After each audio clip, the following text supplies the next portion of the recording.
Hi, guys. Guess what? We are back for season three of Comfort and Growth, the podcast for people who are passionate about personal growth and productivity.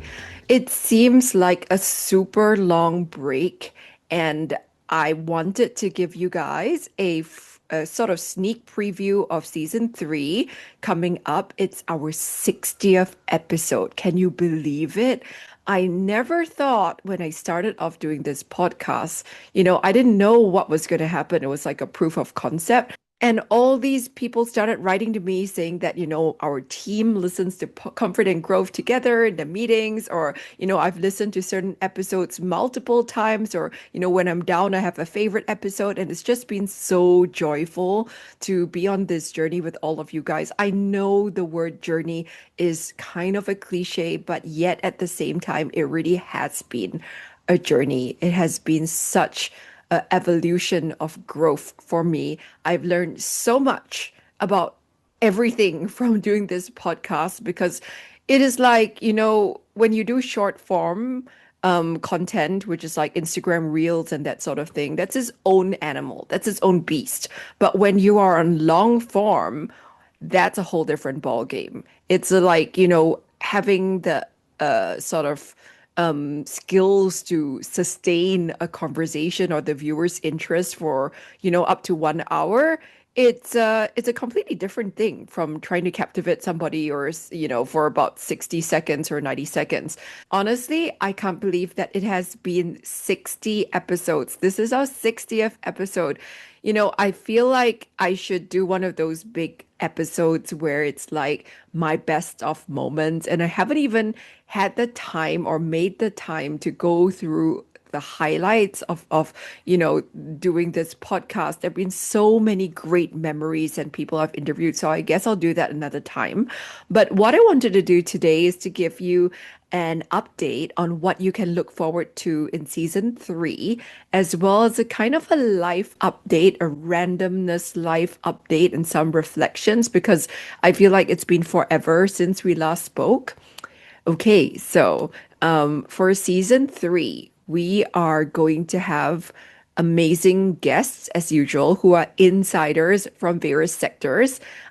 Something that's I've always have been inspired by since the time I was an investment banker was the ability to work with people who were insiders from very different sectors. I remember as a young investment banker, one day you could be, going on a semi-submersible jackup oil rig, and looking at, how people lived on an oil rig and understanding the oil and gas industry. The next day, you could be looking at a major hotel development. And the day after that, you could be looking at some sort of manufacturing plant and trying to assess their growth prospects, for example.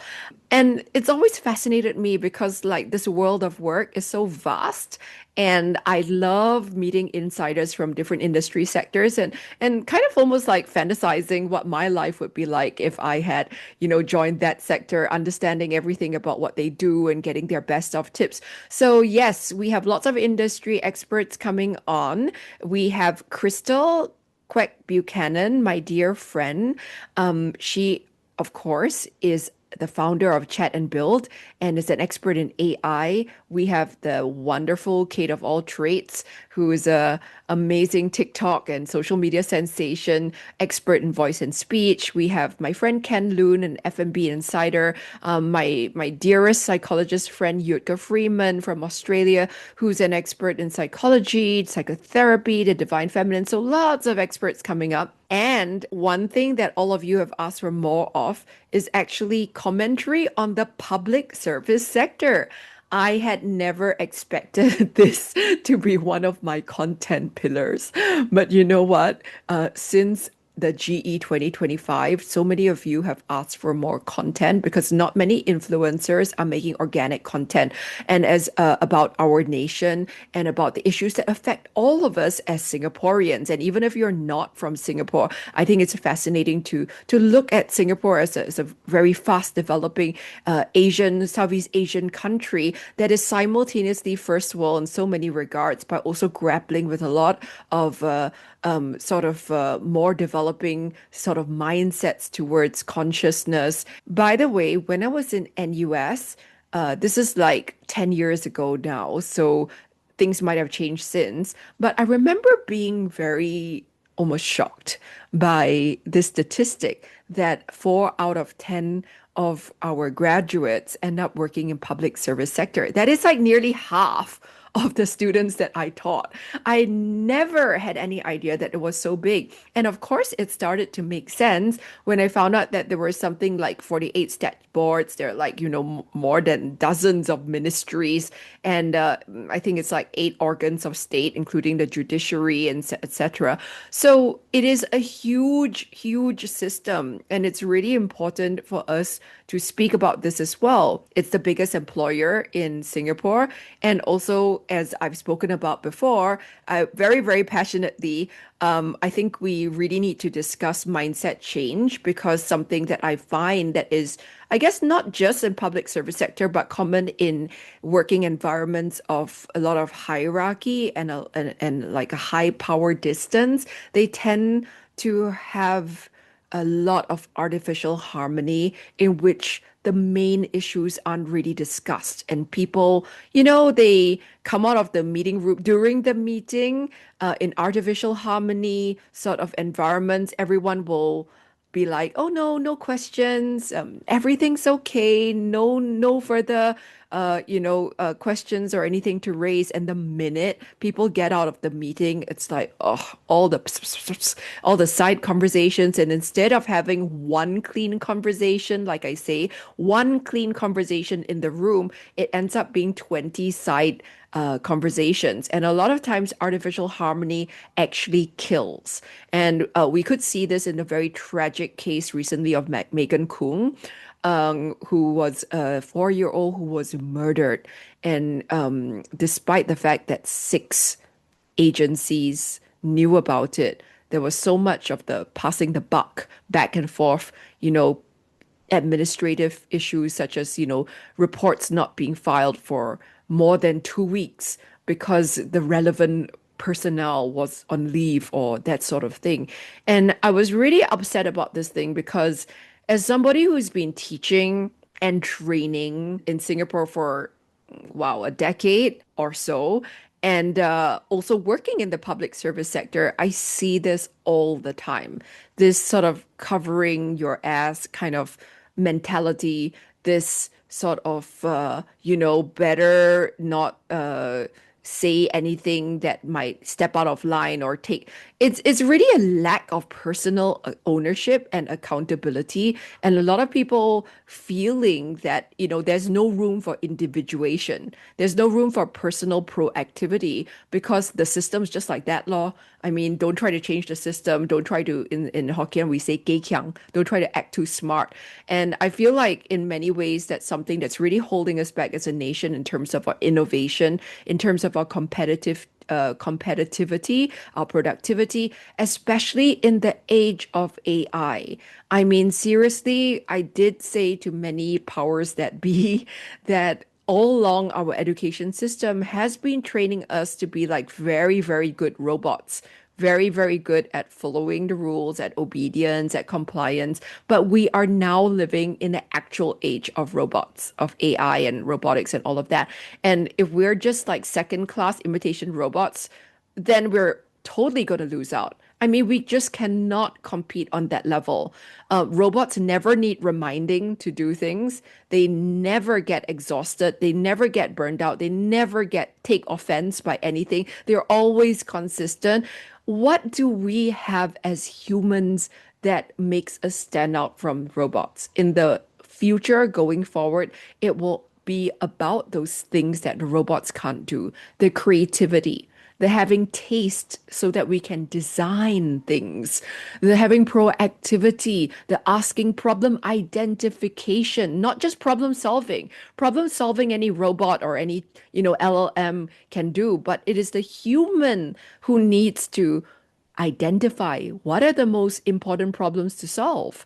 So that those strategic, creative, taste related skills, those are going to be so much more important. And unfortunately, those are what isn't emphasized by the schooling system. So I think that's something that we really need to look at.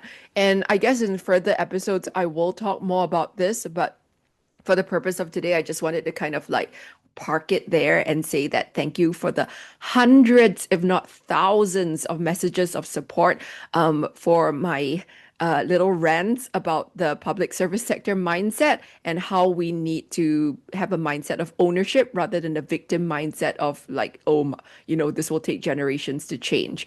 I was particularly touched by the many, many people on LinkedIn who actually shared my posts. And some of them were actually from the public service sector. They worked in healthcare, they worked in education, some of them were professors, and some of them were social service workers. And, it's very different from posting something anonymously than posting on LinkedIn and saying that, I agree with this person because that's really courage. That's like not being afraid that your boss would see this or somebody else is it's standing up for what you believe in. And I really think that if more of us Singaporeans just stand up and take a stand for what we believe in and normalize having an opinion, please, please, everybody, please have opinions and don't be so scared of sharing them. I have so many people on Instagram who are like, oh, please don't anonymize this and don't show this and like, oh yeah, actually, I'll tell you, but you can't tell this to any. I'm too scared to say. Yeah, you know what? That is all self-censorship. Self-censorship is the worst thing. It is, and that's the thing I'm very worried about. It's when you look at research, if there is a culture with low psychological safety, the first thing that happens is self-censorship because people switch to a defensive mode of operation. They don't feel that they are empowered to take risks. When this happens, when you have a nation with low psychological safety, what happens is that people turn off their brains. They literally feel that you don't want to hear their best ideas. So they switch off the innovation part of their brains. We don't get the full range of ideas, perspectives, opinions, and brain power that frankly we need for this nation. So I think it's very important. And if you look at Amy Edmondson's research, Prof. Amy Edmondson, if you look at Dr. Tim Clark's research on psychological safety, all of these research studies show that psychological safety is inextricably linked to high performance and innovation. And that's what we say we want as a nation. So how can we actually live with this culture of fear and ass covering if we are not prepared to change something about this mindset? All of this like SOPs or training or skills future, none of that will work because that is just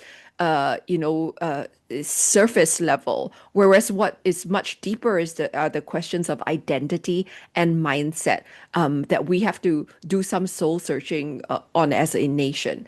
Okay, what else do I want to say? You know what? We have a number of ministers coming on to Comfort and Growth.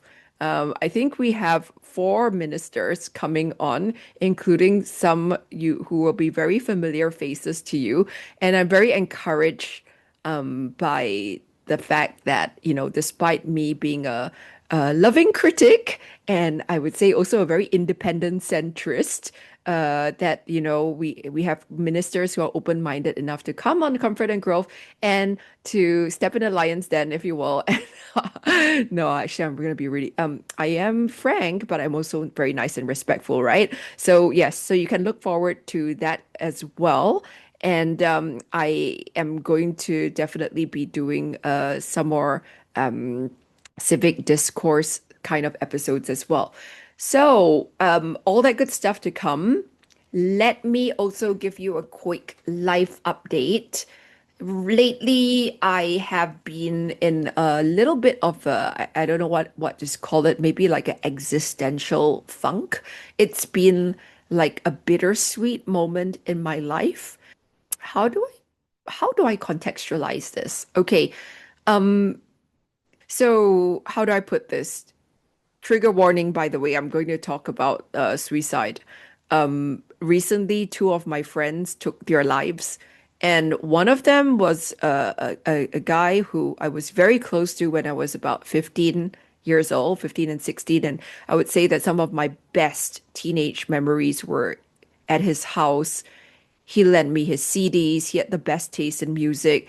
I stole so many CDs from him. I still have his The Cure Lullaby. I have Duran Duran Come Undone. I have his Dinosaur Junior single somewhere. Yeah, and he was struggling, and yeah, and another friend of mine who was kind of distant as well. Within 2 weeks, both of them had taken their lives very tragically. So it was a weird kind of reunion because when I was at my childhood guy friends wake, I caught up with like maybe 10, 15 of my guy friends that I had from my teenage years.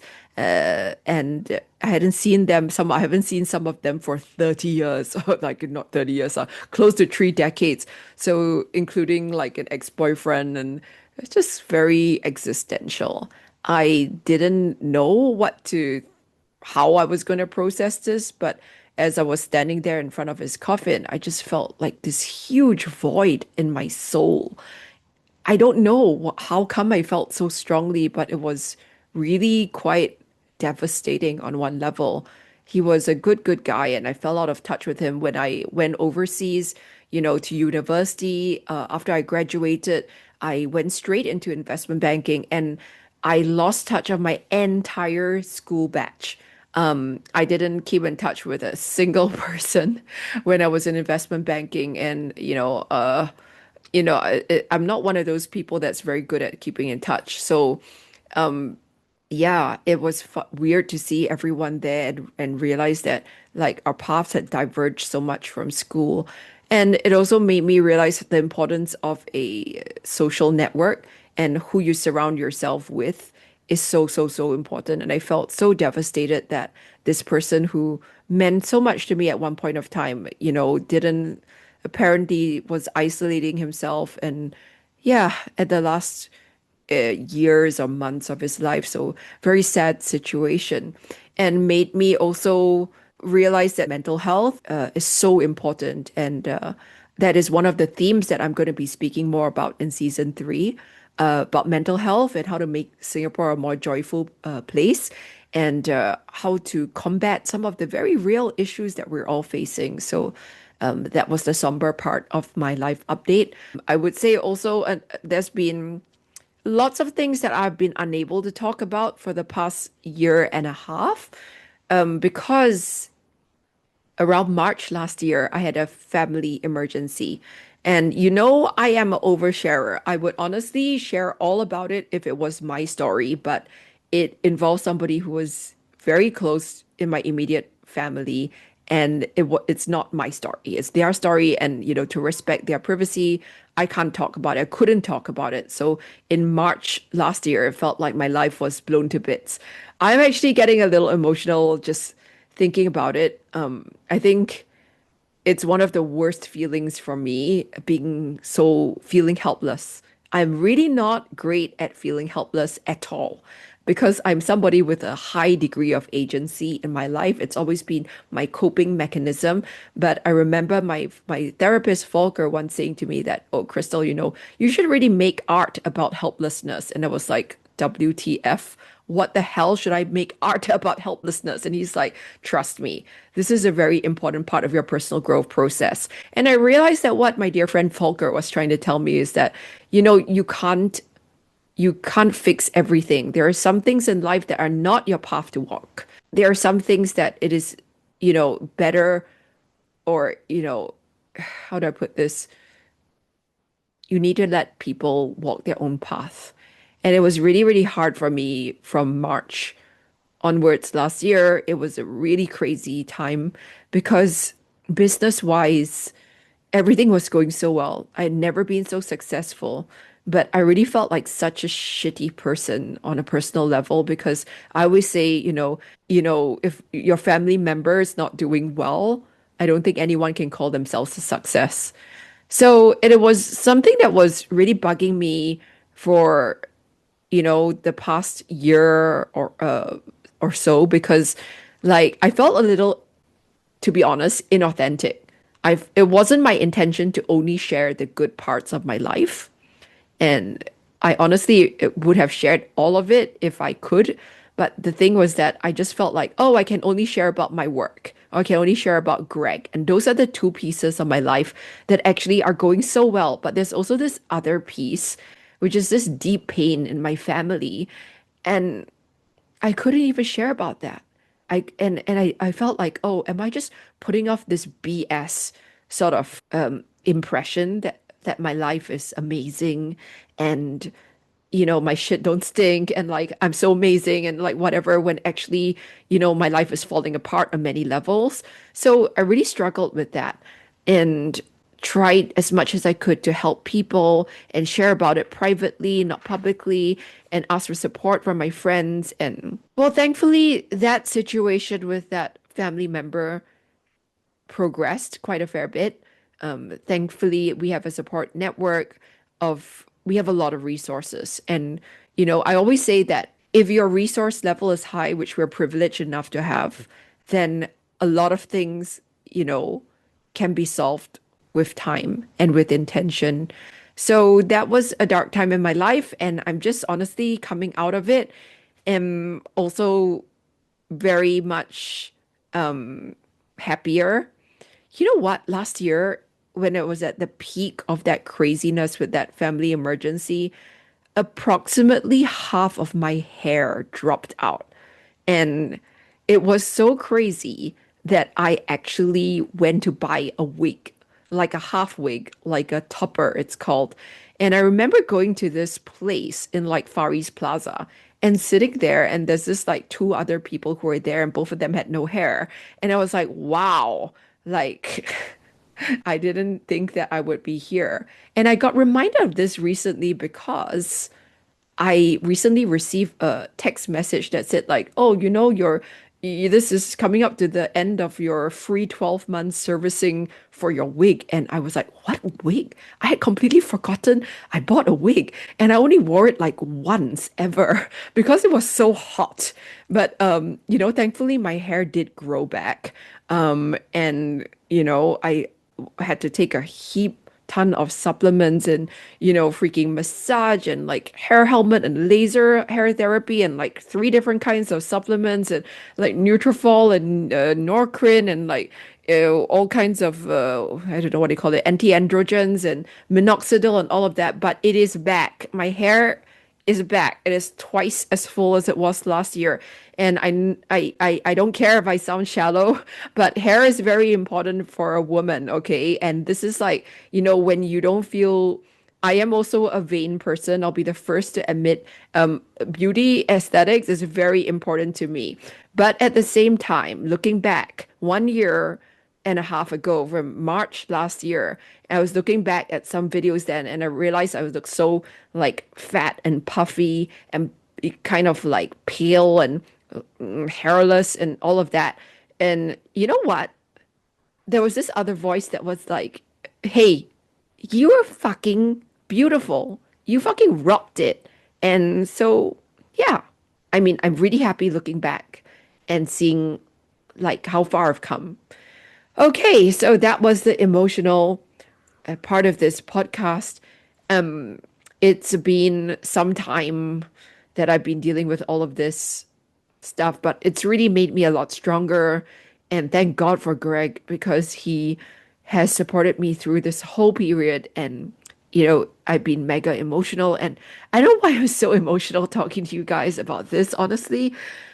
I think it's just an emotional period because, like, also dealing with all the public sector stuff, the Megan Kung stuff, and, like, all these, like, weird cases in the news recently that we've been going through is making me mega emotional. And also coming up to the end of the year, my son's going to NS next week, and I've been the crazy mother buying like everything from I don't know anti-chafing tights to like 20 packs of black electrical tape because apparently black electrical tape is what holds the SAF together. And yeah, so I guess one of the ways I cope is also by online shopping. Yeah, so anyway, so that's the existential update. Thank you everyone for, being such a support to me. You have no idea how much your messages like lift me up. Just yesterday, I had a beautiful message from someone, a voice note from somebody who voice noted me on Instagram, and it was about something I wrote, the ghost ships sort of commentary that I wrote, and she just left me such a beautiful voice note to say how much it had helped her. And then this morning, I had a beautiful voice message from my friend, Prof. Walid, who was recently on the pod, and he was he just made me laugh and it was very touching. He basically, I don't know whether I can share this. Wallet, please don't kill me. I will not name anyone because he didn't even tell me this person's name, but he was like, basically, he left me this voice message that said that one of his, I guess, professor friends had said that, given him some flack for appearing on my podcast and said, like, "Oh, why you appear on Night Crystal's podcast? She's such a clout chaser on LinkedIn." And Wallet was like, he was saying that, firstly, isn't LinkedIn supposed to be for clout chasing, which I think is very funny. And then secondly, he was saying that, he respects me because I speak up about Palestine and other things that I care deeply about when almost nobody or very, very few people from, my kind of sort of audience with my kind of audience would actually do. And I don't have to do that all, which I don't. And I'm just glad that he said that. And he was like saying that he would, he really stood with me and appreciated our friendship. And that meant a lot to me. So, yes, Wallet, lots of love. And keep on fighting the good fight. All right. So, what else do we want to talk about? Um, I want to talk about also I Am Well journal. I actually was kicking myself in my recent Europe trip because I went to Europe for 6 weeks and I left my beloved I Am Well journal behind. And I really regretted it. I did not know what on earth, what I was supposed to be doing, what my goals were, who I was. I was completely discombobulated and I had to find a blank sort of notebook and start writing things down. And this is the power of having a journal, you guys. Like, yes, we have digital calendars, we have our Google Calendar, we have all kinds of things, but until you write things down, I truly don't believe we have a mental shape of our lives and what is going on. That entire writing and reflective process is so, so important. So I want to talk a little bit about I Am Well. We'll be launching our new I Am Well soon, and I guess we'll do something separate on that with Rach. But one thing that's really helped me about I Am Well from I Am Well is the Pareto's Principle segment, which is where we use our journal to have a monthly review and quarterly reviews of small things that have made a big difference. For those of you who don't know what Pareto's Principle is, it's essentially called the 80-20 theory, where 20% of inputs give you 80% of outputs. For example, like we wear 20% of our wardrobe 80% percent of the time. Or for instance, only 20% of your clients give you 80% of grief, for instance, right? So it's all about like levers of change. And I wanted to share some small things that have made a huge difference in my life. Firstly, we finally got a helper who speaks very good English. And we went through two temporary helpers between my last helper who finished her contract and my current helper. And it was like so demoralizing because I was interviewing so many people, and Imelda, my PA, was helping me interview so many people, and the agencies kept on saying like, oh, it's very hard to find, it's like, this batch of helpers, they don't really have great English, blah, blah, blah. So we had two temporary helpers and it was just very difficult because when our helper did not speak good English. Greg, my husband, who is German, could not communicate with the helper at all. And my son also, who, is communication is not his, thing as all teenage boys. So I actually became like the translator for between the helper and my family for the past few months. And I had no idea how much mental and emotional bandwidth it was taking up being a bloody translator, for my family until I had a new helper that came in. And my God, she understands English very well. She can write and understand WhatsApps. She can, do meal planning. She can do grocery shopping. She is initiative. She can, watch YouTube videos and she's proactive. And one thing I really, really, really freaking like about this new helper is that she has good boundaries. Let me give you an example, okay? Um, the other day, Greg came downstairs and it was like 5:20, and he asked our helper, to he asked our helper to cook him dinner. And she asked him when he wanted dinner, and he said 6 o'clock. And she literally looked at him and she was like, "Sir, you need to give me more notice. 40 minutes is not enough." And Greg was like, "Wow, good boundaries." And he was very impressed, and I was very impressed as well. I think it's so great for to have staff who can communicate well and assert their needs. I'm not a psychic. Greg is not a psychic, but and I think it's great when coming back to psychological safety, this is why it's important. When your staff feel that they have psychological safety, they can actually tell you what works and what doesn't work for them rather than just like putting up with stuff and then quitting one day out of resentment or whatever. So, yes, one of the big shifts is having a wonderful helper. So grateful for her who speaks really great English. Another one is Notebook LM. That is one word. Notebook LM is an AI tool that my friend Crystal Buchanan introduced me to. It has changed my life. So Notebook LM, you can upload any PowerPoint deck or PDF or any sort of document. PDFs is particularly great with, and it will analyze your entire document. So for example, you could upload an entire, say, 100-page PDF and then say like, summarize the insights from this. Or you could say, review the data from this, whatever, survey monkey and like come up with 5 recommendations for da da da.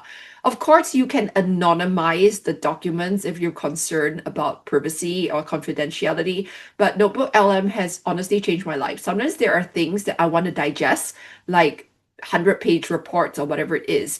And it can synthesize all of these reports and even turn them into like a podcast that you can listen to while you're, walking or doing or jogging or something. So that has been incredible. I would highly recommend you try it out. Funnily enough, talking about I am well, we I shouldn't say we had to, we got to. Okay, so we were doing the final round of proofreading, and we had like a professional copywriter and everything, so that next year's version will be perfect. And I fed the final version through Notebook LM, the PDF of it, and Notebook LM. I said, like, check, proofread this one more time for any inconsistencies or repetitions or things that the reader wouldn't understand. And within like a minute, it caught like 3 or 4 really important uh little glitches that even the professional proofreader hadn't caught. So that was incredible. Okay, let's move on. The next one, I have been super enjoying Substack. I don't know if you guys are on Substack. I really love it. And because I'm somebody with such diverse interests, and I love social media because I'm constantly inspired by creators out there and I get so many ideas. But social media can sometimes be overstimulating. I can be like very much like, scrolling at night and then finding myself getting too overstimulated. Whereas Substack, it feeds and scratches my creative itch and the need to kind of like hear what other people are thinking, but in a much less non-stimulate a much less overwhelming way, because Substack is like newsletters, right? So like you're reading people's long form content, and I can't explain what it is about the format. It's actually just really minimal and peaceful, and it's just my jam. I love it, and I follow so many people in terms of like think everything from style to pop culture to AI to business to interior design and like absolutely love it. So okay, Substack is now my one of my reading rituals before I go to bed. What else? I also have started going to Pilates regularly again with Greg, and I love this thing that we do called the Tower Mat. It's basically like a reformer, but how do I put this? It's like a reformer without the moving bit at the bottom. Anyway, it's just really good because like I'm super hypermobile and I tend to lack that little bit of stability, and Pilates is so good for me. Yoga is not good because while I can do all those like very crazy bending poses, it's actually not good for me because I'm too bendy already. I need more of the core strength and the what do you call it, mobility or stability rather than all the crazy bending things. But and the people who go there are just pretty chill. I cannot do it with the kind of like yelling at you Pilates with the Greg loves strong, by the way. That's his totally his jam. Greg goes to strong Pilates and he does the rowing machine grafted on this Frankenstein Pilates thing. He loves it. More power to him. Give me my Zen girly Pilates, thank you. Then one, oh yeah, by the way, I should say my friend Charmaine, also Deep Human Club member, she has inspired me with her weights routine, her sort of like strength routine. And now one thing I do that's made a difference is that I keep my weights underneath my desk and I keep like a resistance band on top of my desk so that when I'm reading things or like consuming data or like maybe even on the internal Zoom, I can just do my stretches and correct my tech neck and also do some bicep curls and do some like whatever you call this. It's like Arnold Palmer things. I don't know what you call these. And like do the back things. Anyway, it's good. So I think like, it's all about organizing your life, right? The more we can organize our lives and make things easy, make it easy, put things where you can see them, don't have them in a closet somewhere, keep them where you logically are. I have my hair LED laser helmet plugged in next to my desk. So I tell you, I look goddamn ridiculous. I sit here in front of the computer. I've got the freaking laser helmet on. I've got like sometimes my LED face mask on. I've got the weights going. Sometimes I could be zapping my face. I have this Amiro sort of like device that bad influence Charmaine. She influenced me to buy this RF sort of like device that like zaps my face with microcurrents, but I swear it works because like it made my face less asymmetrical along with my M face.